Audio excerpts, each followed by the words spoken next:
Hello everyone, this is Frank DiMora from the End Times Research Ministry.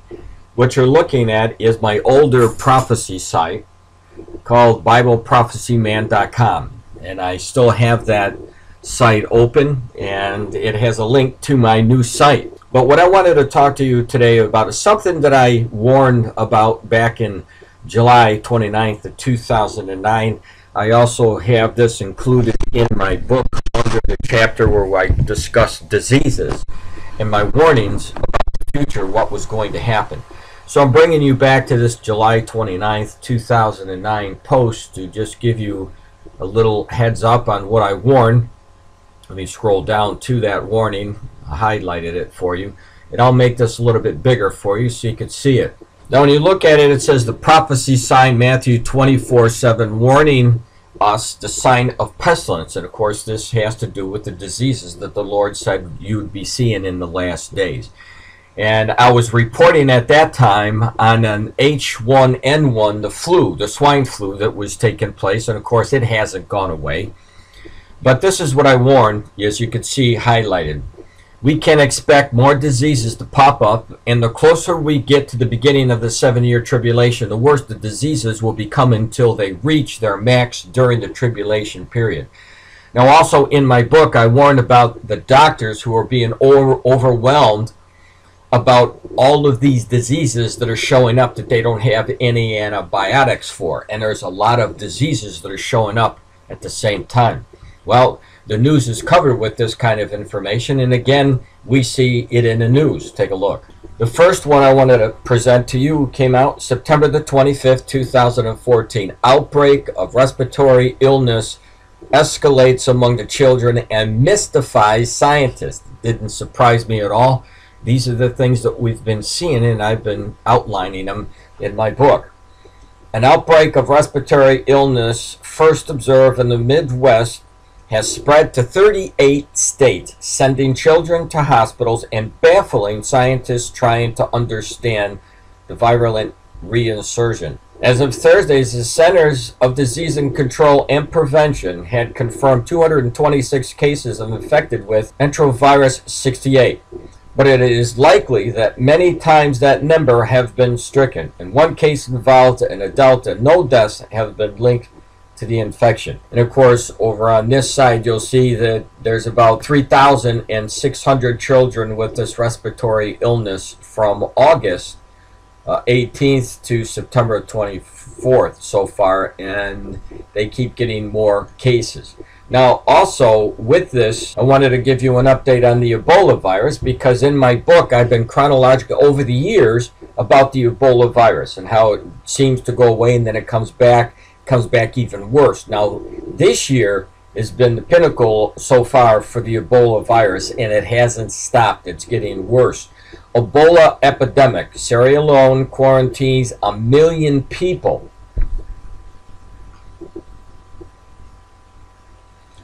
Sierra Leone's government has quarantined more than 1 million people in an attempt to bring an end to the spread of the deadly Ebola virus. Areas in the east of the country on the border of Guyana have been under quarantine for months, but travel is now restricted in 3 more areas where an estimated 1.5 million people live. Nearly a third of the country's population across 14 districts is now under curfew. The move comes as world leaders meet to discuss the crisis at the United Nations the days after the 3-day nationwide lockdown ended. And so far, what we know is there isn't any end in sight to the Ebola virus. More and more people are being infected with it, especially in the poor nations where they don't have the medical facilities like the other nations like the United States, the European Union, and so they're carrying disease outward, and this is the reason why they have to quarantine the people. But restrictions for flights are still in effect, but the people who have this disease, they don't even know they have this disease until later on when the symptoms really take effect. So it is really a concern, and this is one of the reasons why They're discussing it at the United Nations. The bottom line is this. This is only one of the many, many signs that the Lord told us to look for. Pestilence in the last days. You're going to see, just like I've been warning in my book, you're going to see other outbreaks similar to this. There's going to be other diseases that are going to show up, diseases that mutate that I've warned about 10, 15 years ago that have already mutated. These are the things that are coming. And so all we can do is understand what's happening from the word of the Lord and just get ready for it, because the Lord is definitely coming back, and this is one of the signs showing us that he is going to return. One of the other signs that I've been warning about, putting all of these signs together, whether it be in my book or in the post, is the sign about earthquakes. Take a look at what Jesus said in Matthew 24:7. For nation shall rise against nation, and we're seeing that happen. All you have to do is look and see what the United States is doing with the allies from the Arab nations now attacking ISIS. These are different nations coming together attacking the terrorist organization of ISIS that's spread out in many of the nations in the Middle East. Then it goes on to say kingdom against kingdom, and we're seeing that happen. The Syrians fighting against themselves. We saw Egypt in major confrontations with themselves. Last year, many of the nations in the European Union were fighting against themselves because of what was taking place in the economy. Then it goes on to say about the famines and the pestilence, which we just covered, about the diseases, but then he also talks about earthquakes happening, and he says in diverse places, which means in different places around the world. But notice this also, I want to bring this to your attention. In Luke 21:25, Jesus says this, and there shall be signs in the sun and the moon and in the stars, and upon earth distress of nation. Now get this, with perplexity, that means problems, bad problems, the seas and the waves roaring. Now, one of the things that are causing the waves to roar, obviously, are these massive storms that we've been seeing. All you have to do is turn on or do a Google search for the last week, and you'll see the major storms that have hit either the west coast of the United States, the east coast of the United States, or in these different areas around the world where these massive storms are hitting. But another thing that moves water and causes major problems are tsunamis. I'm going to turn my attention to an earthquake that just happened. I'll play the news and then connect the dots. We are getting reports of an earthquake in Alaska this hour. We're going to Jennifer Gray in Atlanta for the latest. What are you doing, Jennifer? Yeah, Anderson, about a half hour ago, 6.2 magnitude earthquake. This is about 80 miles northwest of Anchorage. Pretty far away. This is in a very rural area, so we have reports of light to moderate shaking in Anchorage. Don't have any reports of damage as of now, not expecting too much, maybe minor damage if any. Other thing to note, there most likely will not be any tsunami warnings with this either. So again, 6.2 magnitude quake about 80 miles northwest of Anchorage in Alaska, Anderson.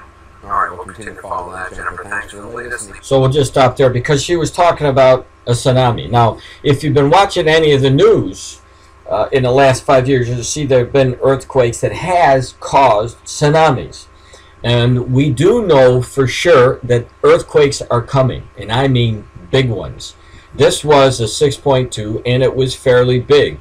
But the ones that I'm talking about are the ones that Jesus Christ talked about also in Luke 21:11, where he said the great earthquakes. I guarantee you they are coming. And when they do come, they're going to be causing tsunamis. Causing tsunamis that cause the waters to move like we've seen in the past, 500 miles an hour when it hit the Asian nations. That's tsunami. And it wiped out like 250,000 people. And so they are coming. Now, this might have been a moderate quake. Actually, it was pretty strong. A 6.2 is a pretty strong quake. But they are coming. We know for sure one of the earthquakes that we're going to be experiencing is the one that's found in Ezekiel chapter 38, where we see the war against Israel. We see the Islamic nations coming together with Russia, coming down on Israel. And in that battle, God creates an earthquake. And that earthquake is going to be massive. And we know it's going to shake much of the world when they see that quake. So expect these giant quakes. Expect the giant quakes to move the water and to hit areas that are really going to affect making huge problems like we've already seen in Indonesia. Massive problems. Problems of perplexity. That's what the Lord said. Keep your eyes on it. You're going to see it. We're moving closer and closer to the revelation. And the closer we get, that's what you will see. So when you see it, you'll understand why it's happening. Now, there's been a lot of earthquakes this year, and I'm just going to show you what's going on in September. We saw a 6-point September the 4th. You have a 6.1 in September the 4th, a 6.2 on the 10th. This one was in Indonesia. We had a 5.6 in Japan. We had in Guam a 6.7. We had a 6.2. You see in Argentina. The Solomon Islands is 6 point and a 6.2 in Alaska, and that was the one that I was reporting on today. So these are fairly good sized earthquakes, but bigger ones are coming. I'm telling you, the word of the Lord is coming to pass. We are in the last days, and all of these signs are taking place at the same time, not just one or two of them, all of them. And it was supposed to happen in a certain generation, and you're in it. Now, how do we know for sure that you're in the generation that Jesus talked about? Well, when you look at Daniel 12:4, Christ gave us specific sign concerning that generation who would be alive to see his return. And he says this in verse 4, "But thou, O Daniel, shut up the words and seal the book, even until the time of the end. Many shall run to and fro, and knowledge shall be increased." I've said this 100 times. This generation in the last 60 years has gained more knowledge than all of the generations since the creation of man. And most of that has happened because of the advancement of computers and the technology that followed the invention of the computers. And so exponentially, the education is advancing. Increased knowledge is advancing at lightning speeds. This is the only generation it's ever happened in, while all the rest of those prophecies were being fulfilled. Now, let me just give you a small example of one of these, if you will, increase in knowledge and what it's brought. Now, Life Science came out with an article September the 18th of 2014. Tiny implants could give humans self-healing superpowers. Wolverine, Ghost Rider, the Incredible Hulk, all these characters have at least one awesome trait in common: the ability to heal themselves. And now the Pentagon wants to give ordinary people this superhuman capability. A new military-sponsored program aims to develop a tiny device that can be implanted in the body, where it will use electronical impulses to monitor the body's organs, healing these critical parts when they become infected or injured. Known as electrical prescriptions or ElectRx, the program could reduce dependence on pharmaceutical drugs and offer a new way to treat illnesses, according to the Defense Advanced Research Projects Agency, DARPA, the branch of the U.S. Department of Defense, responsible for developing the program. So what I really found interesting about this article is not only because the education, the advancement of education, increase in knowledge, but the ability to be placing things in the body. And we know from Scripture in Revelation chapter 13, there's going to be a mark that will be placed in the right hand or in the forehead. And we've been seeing over the past 5 or 6 years technologies where they're implanting devices inside of people's skin. And it only makes sense that DARPA would come up with some invention that would not only give an increase in knowledge, but also points to the ability to be able to insert something in the body, just like we see in the book of Revelation, that would eventually aid the man of sin or the Antichrist when he orders his 666. Again, the bottom line is this. We're definitely the generation of increased knowledge. Now I'm going to go back to disease for a second because there was an article that came out today that I wanted to share and connect the dots with diseases. In this article from CDC, I wanted to give you some information because HIV has not gone away. And you don't hear too much talk about it anymore, but it is definitely a problem. And you'll see the basic statistics. HIV and AIDS remain a persistent problem for the United States and countries around the world.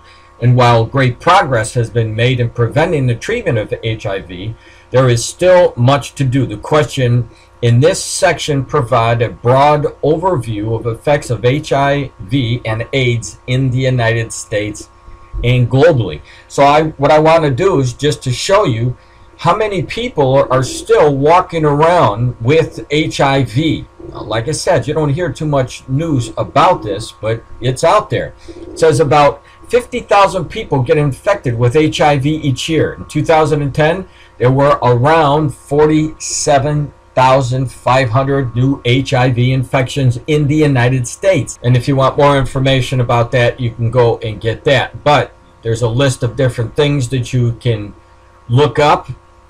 And one of those, I wanted to give you some information. Of course, this is 2012 information, but it does give you, it's pretty accurate because they don't know exactly how many people, but the last results they had was from 2012. So HIV disease continues to be a serious health issue for parts of the world. Worldwide, there were about 2.3 million new cases of HIV in 2012. About 35.3 million people are living with HIV around the world. In 2012, more than 9.7 million people living with HIV in low and middle income countries had access to antiviral therapy, or ART.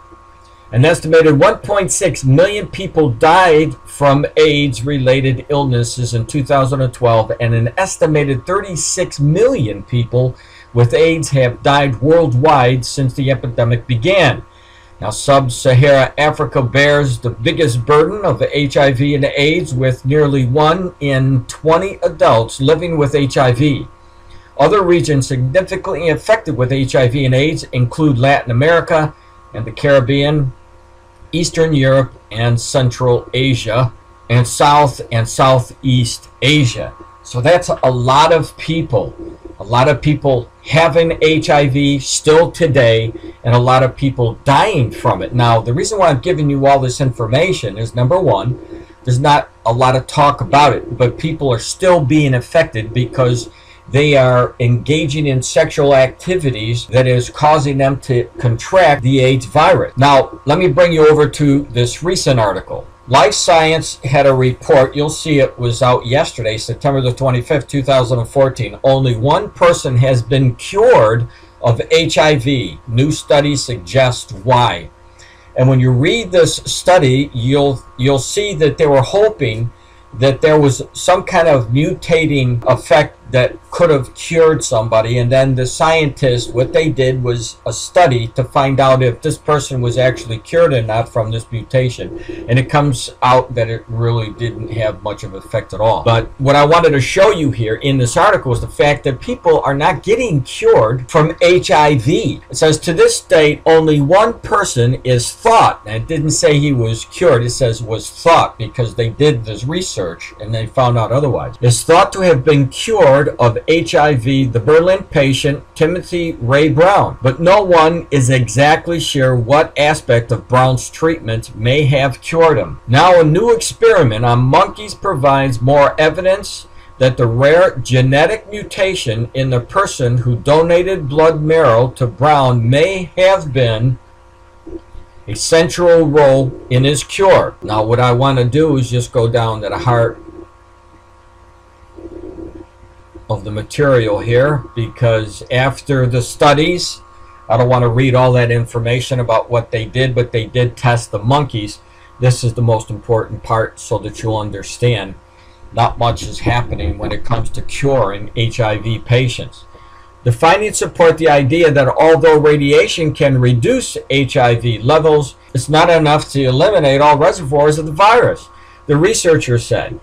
The results suggest that in the case of the Berlin patient, either the genetic mutation of the bone marrow donor or the graft virus host disease played a significant role, the researcher said. The Berlin patient's treatment has been tried in at least 2 other HIV patients who also have lymphoma cancer of the lymph nodes. However, the bone marrow donors in those cases did not have the rare mutation in the CCR gene. The patients initially appeared to be free of HIV, but the virus returned after a couple of months and the patients had to start antiviral medication again.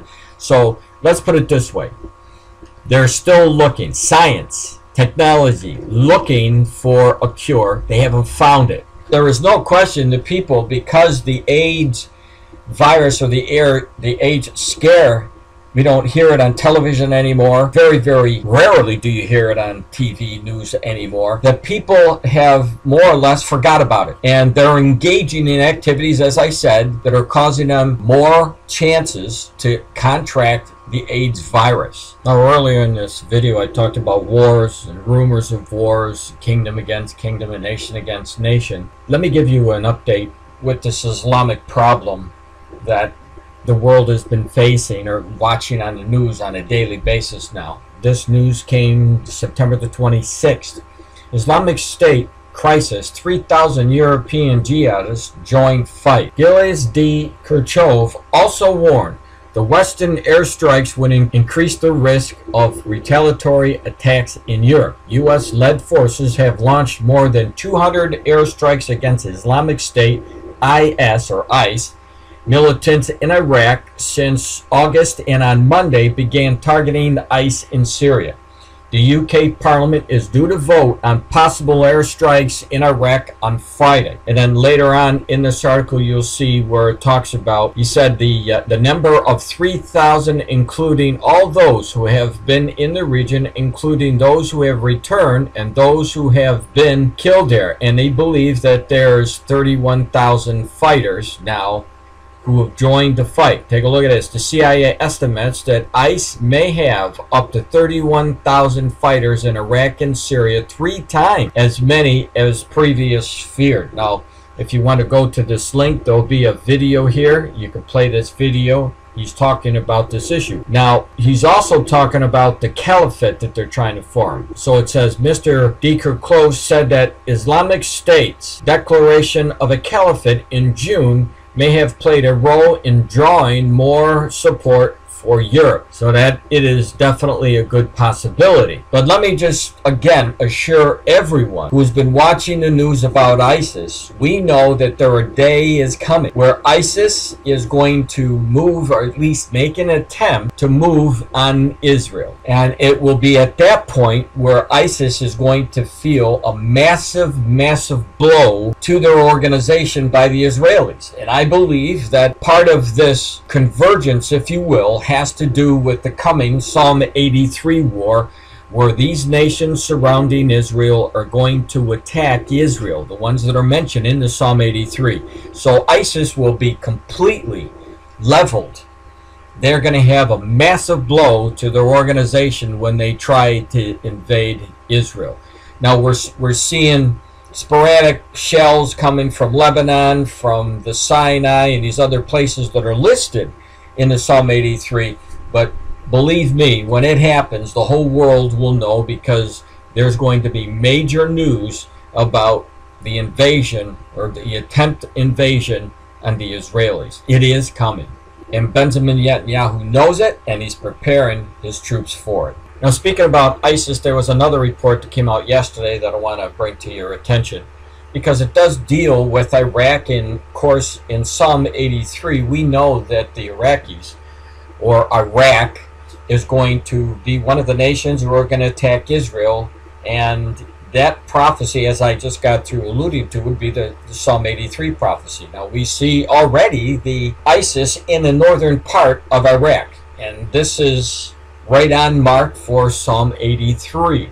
So according to this article, ISIS overruns Iraqi army base near Baghdad, executes 300 soldiers. Of course, these men are barbaric men. They killing women, children. They don't care who they kill. Militants in ISIS have overrun the Iraqi military base near Baghdad and executed 300 soldiers, according to the breaking news report from CNN. While details of the exact location outside Baghdad are unavailable, the news comes after ISIS has been weakened by a U.S. airstrike in the north of the country. It now appears that the group has made gains in the central belt of the country and has an eye fixed on the nation's capital, which it attacked a few days ago. Over the past few weeks, ISIS fighters in the north of Iraq, and the reason why I highlighted that, because that's where we know in Psalm 83 that's where they're going to be coming from, so that becomes very significant.